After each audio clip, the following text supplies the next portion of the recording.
नमस्कार, मैं हृदय धारवार। आप देख रहे हैं खबर भारत। आज हम बात करेंगे जानलेवा उत्खनन। जी हाँ, जिस तरीके से मध्य प्रदेश में अवैध उत्खनन का खेल लगातार जारी है, जो कि अब मासूमों के लिए, लोगों के लिए जानलेवा साबित हो रहा है, इस पर हम चर्चा करेंगे। पहले देखते हैं ये रिपोर्ट। अवैध उत्खनन प्रदेश ही नहीं बल्कि पूरे देश में सरकार के लिए एक चुनौती बना हुआ है। एक तरफ जहां अवैध उत्खनन से सरकार को करोड़ों के राजस्व का चूना लगाया जाता है, तो वहीं दूसरी तरफ अवैध उत्खनन से हुए गड्ढे आम आबादी की जान के दुश्मन बने हुए हैं। राज्य में कई जगहों पर अवैध उत्खनन का काम चल रहा है। राज्य सरकार ने अवैध उत्खनन को रोकने के लिए कई नियम बनाए हैं।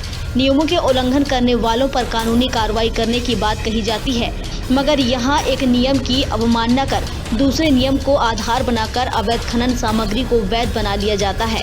राज्य में भारी मात्रा में पत्थर, मोरम, मिट्टी आदि का उत्खनन धड़ल्ले से किया जा रहा है।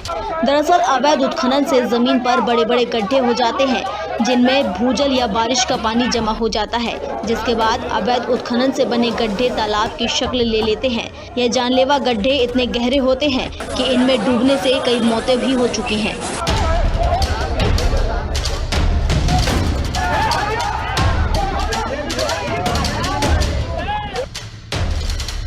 सुजालपुर की कालापीपल तहसील में तालाब में हुए अवैध उत्खनन से बने गड्ढे में डूबने से 3 मासूम बच्चों की मौत हो गई। तीनों बच्चों की उम्र 9 से 13 वर्ष की थी। जिस किसी ने भी इस खबर को सुना वह गम में डूब गया। तीनों बच्चों के माँ बाप का रो रो कर बुरा हाल था। 3 बच्चों की मौत से दुखी हुए परिजन के साथ गांव वालों के आंसू सूखे भी नहीं थे कि शाजापुर में दोबारा 2 बालिकाओं की ऐसे ही गड्ढे में डूबने से मौत हो गई। अवैध उत्खनन से बने छोटे से तालाब जैसे गड्ढे में यह हादसा हुआ, जिसमें सलसलाई थाना क्षेत्र की 2 10 और 15 साल की बालिकाओं की डूबने से मौत हो गई। जनता पार्टी की सरकार में उत्खनन जो है, अवैध उत्खनन जो है, बड़े पैमाने पर चल रहा है और ये उसी का नतीजा है कि खंतियों में पानी भर जाता है, बच्चों की मौतें हो रही हैं, लोगों की मौतें हो रही हैं। खनन नियम के अनुसार जो गड्ढा किया जाता है उस गड्ढे को वापस भरा जाता है, लेकिन ऐसा कहीं भी देखने को नहीं मिल रहा है। ये जो खनन माफिया है और खनिज माफिया, खनिज विभाग है, ये उसकी कारगुजारियाँ हैं। कमलनाथ जी की सरकार ने 2.5 गुना जो था अवैध उत्खनन में पेनल्टी बढ़वा दी थी। 1250 करोड़ रुपए पेनल्टी वसूल की थी, जो 250 करोड़ हुआ करती थी, और अवैध उत्खनन पर रोक लगाई थी। लेकिन भारतीय जनता पार्टी की सरकार आते ही पुनः अवैध उत्खनन चालू हो गया। इसी कारण से ये सारी दुर्घटनाएं हो रही हैं। सरकारी जमीन पर अगर सरकार से अनुमति प्राप्त होने के बाद खनन किया जाता है, तो ठेकेदार से बकायदा अनुबंध किया जाता है कि खनन के बाद बने गड्ढे को किसी ऐसी सामग्री से भर दिया जाए जिससे जमीन को नुकसान ना हो और जो पर्यावरण के हिसाब से उपयुक्त हो।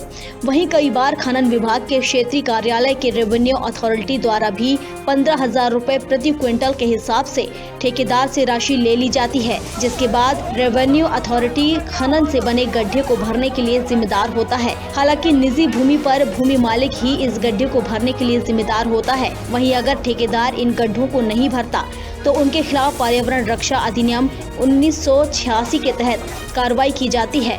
वहीं अगर इस गड्ढे के कारण कोई हादसा होता है तो ठेकेदार पर आईपीसी की धाराएं भी लगाई जा सकती है। मध्य प्रदेश में जो सरकार है बहुत ही संवेदनशील सरकार है और जहां भी इस प्रकार की घटना हुई है तत्काल कार्रवाइयां की गई है।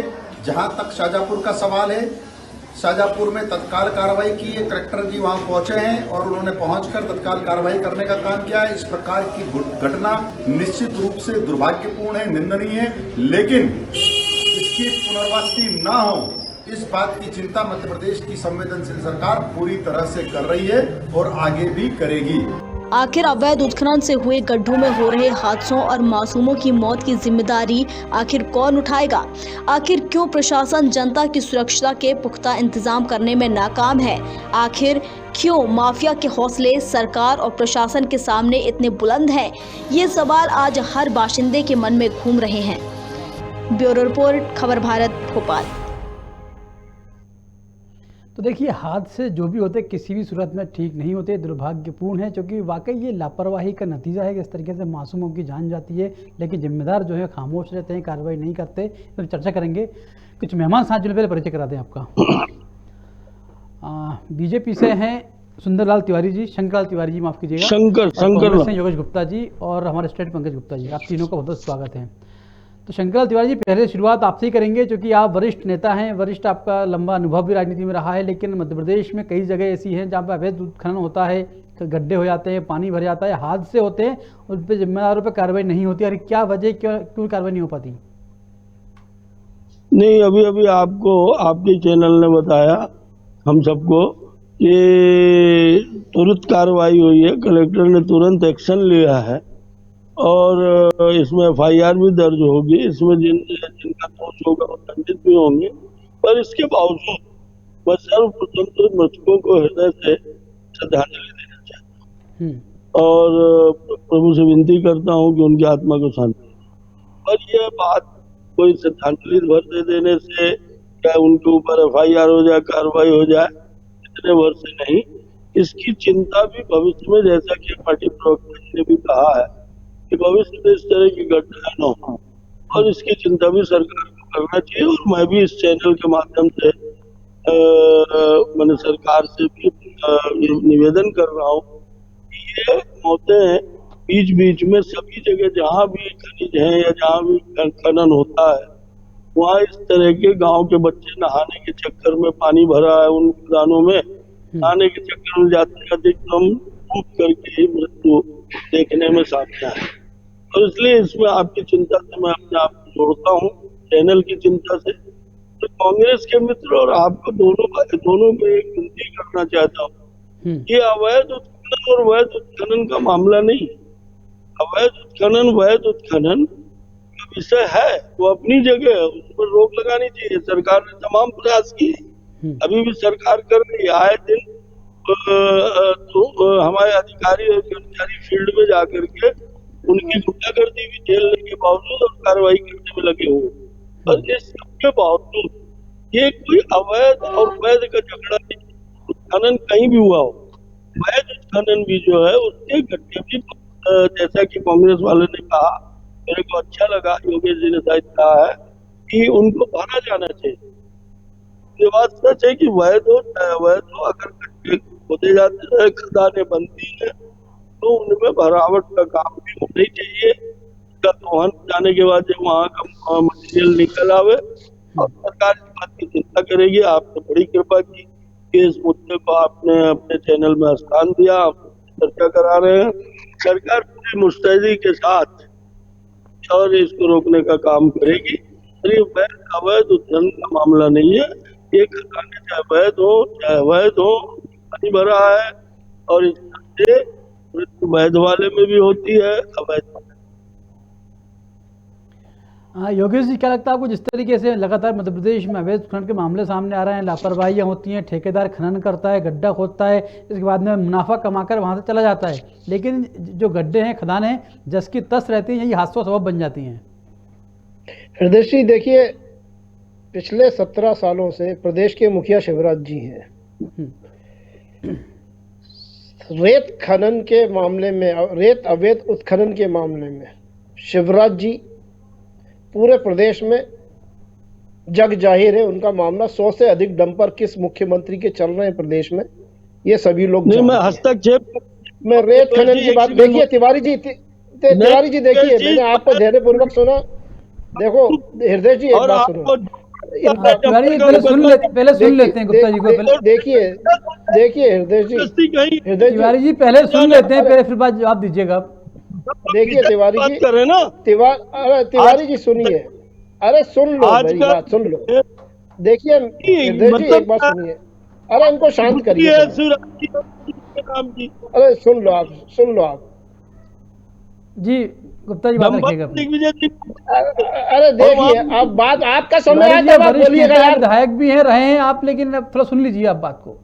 नहीं, पर भाई साहब बैठ के कुछ भी अनर्गल आरोप लगाएंगे ना हम जब। आप अपने समय पर जवाब दीजिए ना, मेरा आरोप सुनेंगे आपको भी। जी देखिए हृदय जी, आज मैं आपको एक बात क्लियर करूं, मेरा निवेदन है आपसे कि मैं कांग्रेस का अधिकृत प्रवक्ता हूं, और कृपया मेरे साथ डिबेट में प्रवक्ताओं को बुलाइए भाजपा के। शंकरलाल तिवारी जी प्रवक्ता नहीं है।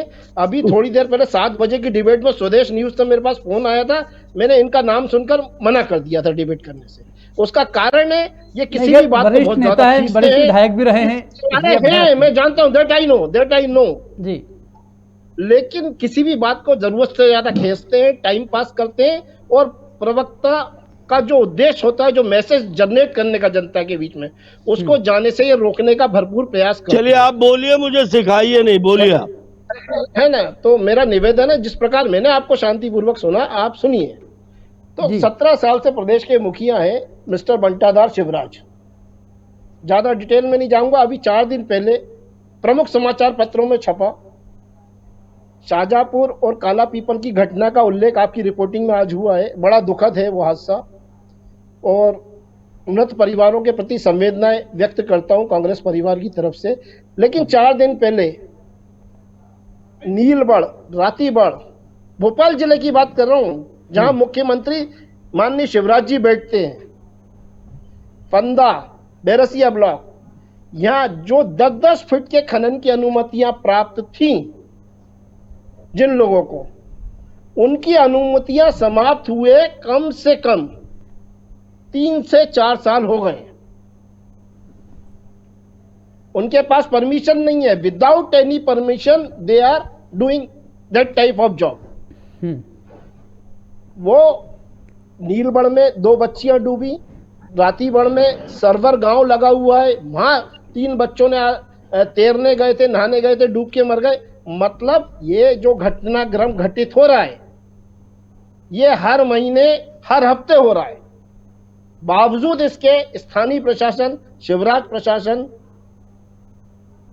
इस पर कोई संज्ञान नहीं ले रहा है। कि उसका कारण है, देखिए, खनन निरीक्षकों की कमी, शॉर्टेज, जो खनन विभाग में पिछले 17 सालों से लगातार बनी हुई है, वो एक बहुत बड़ा कारण है। अभी 2 महिला उप निरीक्षकों की भी 15 दिन पहले प्रमुख समाचार पत्रों में उनके बयान आए थे बाकायदा, कि हम घर से निकलते हैं और ये भू माफिया और खनन माफिया हमारी घर के बाहर 2-2 लोगों को निगरानी के लिए रखते हैं, और उनको सूचनाएं हमारे घर से निकलते ही मिल जाती है। तो इस प्रकार का जो दुष्ट चक्र चल रहा है, निश्चित रूप से इसमें भारतीय जनता पार्टी के नेताओं की, पदाधिकारियों की मिलीभगत है, ये सर्वविदित है। जब तक भाजपा नेताओं का संरक्षण समाप्त नहीं किया जाएगा, इस प्रकार की घटनाएं घटित होंगी। केवल खनन वाले गड्ढों में डूब के मरने की घटनाएं नहीं, इससे और भी डेंगू के लार्वा, मलेरिया के लार्वा, जो जमा पानी इकट्ठा होता है, उससे भी कई हानिकारक और भी चीजें आम जनता, वहां नीलबढ़ और रातीबढ़ और सरवर गांव से लगे हुए कम से कम 10,000 की जनता रहती है आसपास, वो भी प्रभावित होती है। तो ये सब प्रमुख समाचार पत्रों ने अपनी ईमानदारी से ड्यूटी निभाते हुए मुख्यमंत्री जी के संज्ञान में लाने की कोशिश करी है, मगर रत्ती भर भी फर्क नहीं पड़ा। और उस पर तमगा ये बोल रहे हैं भारतीय जनता पार्टी के प्रवक्ता कि संवेदनशील सरकार, मतलब ये ऐसे ऐसे शब्दों को चुनकर लाते हैं जो इनके मुख से बिल्कुल भी उचित प्रतीत नहीं होते हैं। कथनी और कथनी, दोहरा मापदंड, ये भारतीय जनता पार्टी का चाल चलता है। ठीक है। हाँ पंकज जी, जिस तरीके से आप देखा कि आपने मामले लगातार सामने आते हैं, लेकिन प्रशासन को कार्रवाई करनी चाहिए। अवैध खनन चल भी रहा है, सब देखते हुए जानकारी सबको होती है, फिर भी कार्रवाई क्यों नहीं होती? आखिर किस तरीके से छोड़ के जाता है पूरा मामला? देखिए अध्यक्ष जी, जो ये अवैध उत्खनन और अवैध खदानों का मामला है, तो जब अवैध उत्खनन जो होता है ना, तो इसमें ये सबको पता है, स्पष्ट है कि इस अवैध उत्खनन के मामले में कोई नाम नियम लागू नहीं होते। ऐसे में क्या होता है कि जो जिसकी मर्जी है, जहाँ जिसका प्रशासन पे दबदबा है, चल रहा है, उसने प्रशासन को सेट किया, पैसा रुपया दिया, और उसके बाद जहाँ भी उसकी इच्छा हुई खोद के चला जाता है। लेकिन उसमें कोई नाम से या कोई कानून दायरे में ना आने के कारण वो शायद उसी तरह से गड्ढे बने रह जाते हैं, उस तरह बड़ी, और वो कोई छोटी मोटी नहीं होती, 10-10, 20-20 फीट नीचे तक खदानें खोदते हैं। तो कई बार आप देखते होंगे कि खदानें धंसने से भी हादसे होते हैं, अकेले लोगों के लिए नहीं है, लेकिन चूंकि जो अवैध खदानें चल रही होती हैं तो उनमें कई बार धसान हो जाती है, जिससे कारण, क्योंकि उनके पीछे कोई साइंटिफिक तरीके से उनको नहीं खोदा जाता है, तो इस तरह का जो जितने भी मामले पूरे प्रदेश में चल रहे हैं, कोई अकेले ये कोई भारतीय जनता पार्टी की सरकार में ऐसा नहीं हो रहा है। मेरा निवेदन है कि इसमें आप पिछले अगर 2 दशक 3 दशक का इतिहास भी देखेंगे पीछे जाके, तो ये अवैध उत्खनन और ये रेत का काम, इसको लेके सदैव से ही विवाद होते आए हैं, हमेशा चर्चा में रहे हैं, समाचार रहे हैं, सुर्खियां। लेकिन ये एक धन का एक बड़ा स्रोत है पार्टियों के लिए, राजनीतिक दलों के लिए, नेताओं के लिए और सरकारों के लिए। तो कोई भी इस काम में पीछे नहीं रहना चाहता। स्थानीय इवन अब माननीय तिवारी जी अपने विधायक रहे हैं, सतना में भी बड़ा एक कारोबार है खनन का, उत्खनन का। तो सतना में भी एक बड़ा इशू है, ये बहुत बड़ा मुद्दा है कि वहाँ पे भी अवैध इस तरह की बहुत सारी छुइया की और चाक की खदानें जो हैं संचालित हैं, जिनमें अक्सर घटनाएं होती रहती हैं। रीवा सतना में इस तरह की घटनाएं आम बात है। तो ये जो है ना, इस पूरे जिसमें सारे दल एक बराबर हैं, सबका पैसे का मामला है, सारी सरकार का मामला है। तो प्रशासन सिर्फ पैसे से दबा होता है, इसमें ऊपर से नीचे तक पूरा सिस्टम है। तो शायद यही वजह है कि कोई भी इसमें दखल नहीं देता। और इस कलेक्टर को भी पता होता है कि इस तरह की खदानें संचालित हैं। जब किसी मौत होती है तो कुछ समय के लिए बस हल्ला मचता है, मीडिया में खबरें आती हैं, सुर्खियां होती हैं, बयानबाजी होती है, मामला फिर खत्म हो जाता है। लेकिन इसका स्थायी आज तक नहीं निकला और आगे भी हमें बहुत उम्मीद नहीं है। लेकिन चूंकि हमारा मंत्र है कि हम लोगों के लिए खबरें करते हैं, उठाते रहते हैं समस्याएं, ये एक बहुत गंभीर है प्रदेश के लिए समस्या। और कहीं ना कहीं राजधानी की घटनाएं भी आपने पिछले कुछ समय में देखा, जिस तरह से मौतें हुई हैं खदान में डूबकर। यही जो अभी जिक्र कर रहे थे अपने कांग्रेस प्रवक्ता महोदय कि भोपाल में ही नीलवर रातीवर से लेकर आज शहर के बीच अयोध्या नगर जैसी जगहों में भी इस तरह की खदानें संचालित हैं, लेकिन सरकार उसमें कुछ नहीं करती है। तिवारी जी, समस्या बताना नहीं, समाधान खोजना भी हमारा मकसद है। तो जिस तरीके देखा 17 साल की सरकार आपकी है, लगातार मामले सामने आते हैं, लेकिन सरकार में आज भी कोई ठोस नीति, ठोस प्लान नहीं है। क्योंकि माइनिंग से क्लोजिंग प्लान भी होता है कि यहाँ खनन हुआ है, खनन के बाद में वहाँ पर किस तरीके से मैनेज किया जाए, खदान को डंप कैसे करना है, कैसे उसको बंद करना है, आसपास फेंसिंग करना है, तालाब यदि खोदे हैं कैसे संचालन करना है, ये तमाम चीज़ें उसके अंदर शामिल की जाती हैं। पर सरकार के पास कोई प्लान है क्या जिसको ये कंट्रोल कर सकें? योगेश जी से पहले पूछ लूं क्या कि मेरा स्टैंडर्ड उनका स्टैंडर्ड मिले, बोलूं कि नहीं बोलूं? नहीं, आप बात देखिए, स्टैंडर्ड की बात नहीं करी मैंने ये बोला था कि अधिकृत प्रवक्ता भारतीय जनता पार्टी की लिस्ट है, उसमें बनाए गए, तो प्रवक्ताओं को बिठाएंगे। तो ये चर्चा का विषय नहीं, चर्चा का विषय ये है कि जिस तरीके से मामले सामने आ रहे थे उनको रोकने के लिए क्या प्रयास है, क्या करेगी सरकार? मेरा ये मतलब नहीं था कि आपको नहीं बोलने दीजिए, आप बोलिए अपनी बात। जवाब ले लेते हैं पहले। जी देखिए, मैंने पहले चरण में और ये बात कही थी कि कांग्रेस के प्रवक्ता ने जो बात कही है वो सच है कि खदानें खुद जाती हैं और नियमानुसार उनको भरना चाहिए, और ये नहीं रहा। पंकज जी ने अभी बड़े साफ तरीके से, बिना इधर उधर, न बीजेपी ने कांग्रेस को, इस बात का समर्थन करता हूँ। ये कोई अभी से नहीं चल रहा, और मैं नहीं कह रहा हूँ कि आज नहीं चल रहा कि खदानें खुद के चले गए, फिर वहां उसको भरना, उसके ऊपर वृक्ष लगाना, ये नाम में है और ये होना चाहिए। मैं प्रथम चरण में ये बात बोल चुका हूँ। मेरा कहना ये है कि जैसा कि ने कहा कि पिछले 3 दशक के पहले भी यदि अपन देखेंगे तो इस तरह की डूबने से मौतें होती रही है। इस तरह के अवैध उत्खनन की बात आप कर रहे हैं, अवैध उत्खनन भी प्रदेश में होता रहा, देश में होता रहा, और ये होते रहना चाहिए। इसके लिए कोई नहीं चाहेगा कि होते रहना चाहिए, और विशेष करके मध्य प्रदेश में शिवराज जी की सरकार ने इसमें पूरी ताकत लगा करके, आप देख लीजिए आंकड़े उठा करके, अगर अभी यहाँ आंकड़े की बात करने का समय नहीं है, आप देखेंगे कि खनिज के मामले में माइनिंग विभाग की आमदनी निरंतर बढ़ी है। विभाग ने जो आज से 15 साल पहले जो स्थिति विभाग की आमदनी की, 100-200 गुना आमदनी आज विभाग की बढ़ी है। ये शक्ति के कारण बढ़ी। जहाँ भी घटना हुई है, कलेक्टर सीधे अधिकृत किया गया है कि इस कार्रवाई को, जैसा पंकज जी ने कहा कि सतना उत्खनन मामले में, खदानों के मामले में 17 रीवा मैयर, ये सारा सीमेंट लैंड के रूप में जाना जाता है। और मैंने स्वयं पहली बार कहा कि मैं भी मांग करता हूँ आपके चैनल के माध्यम से। तिवारी जी, मैं चाहता हूँ ये बताएं कि इसका क्लोजिंग प्लान क्या है? क्लोजिंग प्लान क्या होगा इसका क्लोजिंग प्लान यही ना कि जहाँ खदानें, वो तो ऑलरेडी नॉर्म्स में है जहाँ खदानें खोदी जाए, खदानों से दोहन होने के बाद, आप पहले चरण में मैंने कहा है, वहां से मटेरियल निकालने के बाद उनको भरा जाए और उनमें वृक्ष लगाने की कोशिश की जाए। ये नॉर्म्स में है। मैं सरकार से अपेक्षा तो कर रहा हूँ। सवाल तो ये कि नॉर्म्स जब है तो इनका पालन क्यों नहीं होता? मैं कह रहा हूँ ना कि भैया नहीं हो रहा था, पर इस सरकार ने, शिवराज जी की सरकार ने, बीजेपी की सरकार ने इसमें काफी शक्ति बरती है। 50 साल से ये नहीं हो रहा था। ये अभी पंकज जी ने भी कहा कि बीजेपी की सरकार पर की बात नहीं है, पिछली कांग्रेसी सरकारों के समय भी डूब के बच्चे मरते रहे हैं, पर वो अच्छी बात नहीं है। और इसलिए मैंने अपनी सरकार से मांग की है कि इसको, तिवारी जी बात तो आखिर वही है, यदि ठीक से पालन होता तो ये हादसे नहीं होते, गड्ढे नहीं होते, बच्चों की मौत नहीं होती। गुप्ता जी बात रखिएगा। भविष्य हृदय जी, मैं एक पहले कहना चाहूंगा एक बात, अगर मैं 2 मिनट में एक बात कहना चाहता हूँ। पंकज जी बात करना चाहते हैं। देखिए क्या है कि अगर हमारे जनप्रतिनिधि भी अगर थोड़ा सा इसके मामले में वो लेकर गंभीर होते, या उनका भी अपना निजी स्वार्थ नहीं होता, तो इस अवैध खदानों को रोकने में उनका बड़ा महत्वपूर्ण योगदान हो सकता था। देखिए हर क्षेत्र में एक जनप्रतिनिधि है, जनता से चुने हुए प्रतिनिधि बैठे हैं, विधायक बैठे हैं, सरपंच बैठे हैं, लेकिन वो भी सब इसी खेल में शामिल हो जाते हैं। तो समस्या का समाधान तो तब निकलेगा जब कोई वहां पे उस व्यवस्था से बाहर रहे। शासन के जितने भी जिम्मेदार लोग हैं, चाहे अधिकारी हो या राजनीतिक लोग हैं, दोनों ही उसके भागीदार हैं। तो मुद्दा, समस्या का हल ढूंढना है तो आपको सबसे पहले यही तय करना पड़ेगा कि कौन लोग इस व्यवस्था से बाहर हैं, जो इसका विरोध कर रहे हैं। यहाँ तो सबको सिस्टम में ले आया जाता है।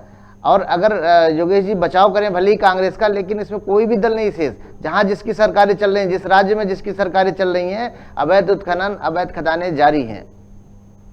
जी योगेश जी, जिस तरीके से कहा तिवारी ने कि माइंस प्लान हैं, क्लोजिंग प्लान भी है, सब कुछ होता है, नॉर्म्स बने हुए हैं, पालन होता भी है, लेकिन फिर ये पालन होता तो ये हादसे क्यों होते?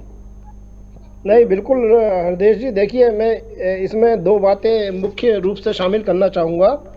पहला, पंकज जी ने बोला कांग्रेस की पूर्ववर्ती सरकारों में 17 साल से प्रदेश में भारतीय जनता पार्टी की सरकार है जनाब, और कांग्रेस की पूर्ववर्ती सरकारों में ना ही कभी इतनी खदानें हुआ करती थी और ना ही इतने हादसे हुआ करते थे। आंकड़े अगर आपको चाहिए तो मैं आपको उपलब्ध करा दूंगा। आंकड़ों के माध्यम से स्पष्ट नजर आता है कि शिवराज सरकार में जहाँ नर्मदा और अन्य रेत की नदियों से जो राजस्व मिलता था खनन विभाग को, 268 करोड़ रुपए प्रति वर्ष मिलता था, जो ऊंट के मुंह में जीरे के समान था। बाकी का ऊपर की मलाई संरक्षण और पोषण देने वाले लोग हजम कर जाते थे। 15 माह की अल्पकालीन सरकार कमलनाथ जी की आई, उन्होंने रेत नीति और खनन नीति में बदलाव किया, जो आपके पोर्टल पे है मध्य प्रदेश शासन के, और पहले ही साल में 1368 करोड़ रुपए का राजस्व प्राप्त हुआ। तो ये होती है नेक नियत से शासन की आमदनी बढ़ाना और खनन माफियाओं के खिलाफ, भू माफियाओं के खिलाफ प्रभावी कार्रवाई करके जुर्माने के माध्यम से अलग 800 करोड़ रुपए, 1000 करोड़ रुपए उन्होंने वसूल करे 1 साल के अंदर। जो आज की डेट में आदरणीय पंकज जी ने अभी जैसा बताया, जनप्रतिनिधियों की जिम्मेदारी तय होना चाहिए। नीलबड़, रातीबड़, कलखेड़ा, रामेश्वर शर्मा जी विधायक हैं, उनके संरक्षण में खनन माफियाओं का बोलबाला है, सर्वविदित है। बताइए इस तरह के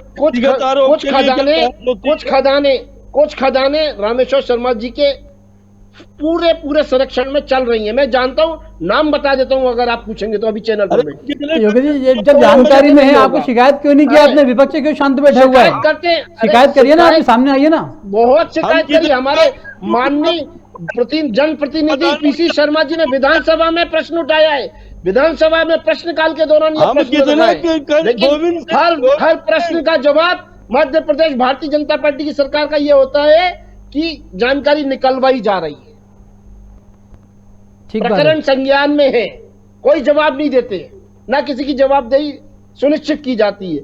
ऐसे ही हमारे नौनिहाल लोगों की जान से खेला जा रहा है, और माफियाओं को जब तक संरक्षण देना बंद नहीं करेंगे, जब तक इस प्रकार की घटनाक्रम को रोक पाना असंभव है। मैं पंकज जी की बात से सहमत हूं। कांग्रेस शासन में इस प्रकार के नियम थे जो आज भी हैं, लेकिन उनका अनुपालन कराने वाले अधिकारी भी थे और नेता भी थे और जनप्रतिनिधि भी थे। इतनी घटनाएं नहीं घटती थी, यदा कदा कोई घटना होती थी। आज बहुतायत में घटनाक्रम घटित हो रहा है। कृपा पूर्वक संवेदनशील मामला है, राजनीति का विषय नहीं है। इस पर मध्य प्रदेश सरकार को पुनः तुरंत संज्ञान लेना चाहिए। हाँ शंकर लाल जी, आप वरिष्ठ नेता हैं, सदन में आपको सुना है हमने, बेबाकी से आप बात रखते हैं, कभी सिद्धांत समझौता नहीं किया आपने, लेकिन ये जब बात आती है इस तरह सरकार में यदि कमियां हैं तो आपको सामने बात रखनी पड़ेगी, बेबाकी से बोलना पड़ेगा ना, समस्या कहाँ पर है। नहीं, बिल्कुल बोलना पड़ेगा। और मैंने कोशिश की है कि मैं अकेले पार्टी का पक्ष नहीं, पार्टी के पक्ष के साथ साथ मैंने मांग किया आपके चैनल से, मैंने आपको धन्यवाद किया कि आपने इस विषय को पहले बार उजागर किया जो पानी से डूब के बच्चे मरते हैं, और उसके साथ अवैध उत्खनन जुड़ा। मैंने आपको बताया कि सरकार ने अवैध उत्खनन के मामले में प्राणपण से और काम किया है, आगे भी काम करने की जरूरत है, उसे करेंगे। और इन गड्ढों के मामले में भी सरकार को निश्चित रूप से एक अपील है आपके चैनल के माध्यम से, हमारे सबके माध्यम से। पर योगेश जी से मैं एक बात पूछ लूं, आज तो बैठे गया हूँ उनके साथ, मदन मोहन मालवीय जी के साथ, तो मैं छोटा आदमी एक बात पूछ लूं कि आपने तो नाम बता दिया, रामेश्वर शर्मा खदान खुदवा रहे हैं और इस तरह का व्यक्तिगत आरोप आप लगाते हैं, डिबेट में यही मर्यादा है तो ठीक है, पुख्ता प्रमाण है मेरे पास। देखिए सुनिए, और कांग्रेस के कितने लोग, क्या कांग्रेस के लोग माइनिंग के काम में नहीं लगे? आदरणीय होगे, बिना प्रमाण के मैं कोई काम नहीं, कोई बात नहीं कहता। ऐसे कांग्रेसियों के तो हाथ से नहीं, वो पुष्ट से उत्खनन कर रहे हैं। और इसलिए ये कह देना अकेले एक व्यक्ति का नाम लेकर के, मैं सोचता हूँ ये भी डिबेट की गंभीरता नहीं है। वैसे डिबेट पत्रकारिता योगेश जी मैंने 30 अरे रामेश्वर शर्मा जी जनप्रतिनिधि हैं, जिनका उल्लेख आदरणीय पंकज गुप्ता जी ने किया है, चैनल हेड है वो, उनकी बात को मैंने आगे बढ़ाया। इसमें मिर्ची लगने जैसी कोई बात नहीं है। हाँ, ये बात जरूर है कि सत्य थोड़ा कड़वा होता है, उसको हजम करना मुश्किल होता है। नहीं, मैं पूछ रहा हूँ, गोविंद सिंह का खनिज माफिया के नाम से विदेश में नहीं जाने चाहते? अब बताइए। गोविंद सिंह जी ने तो अपने अभिकथन में कई बार अवैध रेत खनन पर आज भी वो लगातार विधानसभा में मांग उठाते रहे कि उसको रोका जाना चाहिए। खैर योगेश जी, खैर बात अलग भटक रहे, मुद्दों तो भटक रहे हैं, किसके क्या आरोप थे, किसने ने क्या आरोप लगाए थे। हमने आपको कांग्रेस में भी देखा है कि उमंग सिंघार भी कह चुके सरकार किसकी है, वो खैर बहुत छोड़ी हुआ विषय नहीं है। समाधान क्या है, चर्चा जिसपे हो रही है इस पे बात करिए ना। देखिए, समाधान ये है, सीधे शब्दों में समाधान ये है कि खनन विभाग में पहले तो स्टाफ बढ़ाया जाए, जरूरी अधिकारी निरीक्षकों की भर्ती की जाए, और अवैध खनन करने वालों के ऊपर प्रभावी कार्रवाई की जाए, जुर्माना वसूल किया जाए, और भाजपा नेताओं का संरक्षण उनको बंद किया जाए।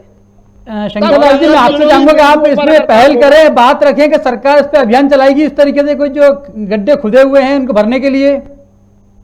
उसमें रामेश्वर शर्मा कहां से आ गए अकेले प्रदेश के अंदर?